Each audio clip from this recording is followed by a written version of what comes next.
السلام عليكم، مساء الخير. عرفت ان مطعم بقالي بيعمل اجمد تصاد في اسكندريه. ممكن اعمل اوردر لو سمحت؟ باشا عايز تعمل اوردر؟ يا نهار ابيض، قول يا باشا ليه الاوردر اللي انت عايزه. ممكن بقى تقول لي على رايك وذوقك ايه اجمد حاجه عندكم؟ باشا مفيش اجمد منك، انت الجامد كله.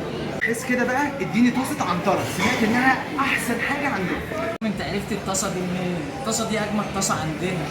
ده باشا عشان انت بتختار البشوات بالطاسه وخلصنا منها. هتاخد ايه تاني مع الطاسه؟ ما تقوليش طاسه بس.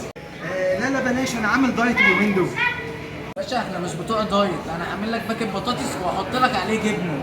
فكك. ضاع الدايت، بطاطس بطاطس بس بالله عليك تكون سخنه بقى. بقول لك ايه، وهجيب لك مخلل. ايه مخلل ايه ده؟ انا ماليش في الحوادق. صوص حراق بس موحوح. حرة ايه يا عم؟ دي بتجيب المواسير. لا لا، وهتحل. الحلو الوحيد اللي بضعف قصاده. حلو حلو بقى وتوصل. اعمل لك طاسه ادرينالين، لوتس بقى وعسل وحلاوه ونوتيلا في الطرش منه.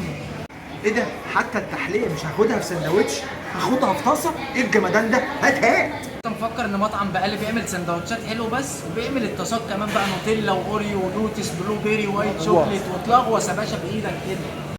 لغوص يا باشا لغوص، اموت انا في اللغوصه.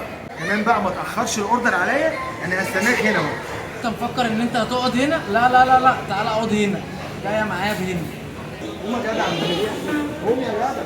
في مطعم بقالي مفيش كاشير شبح الاوردرات. في مطعم بقالي هنفهمك ونقدم لك اللي انت بتحبه على اعلى جوده بمنتهى الود والترحاب.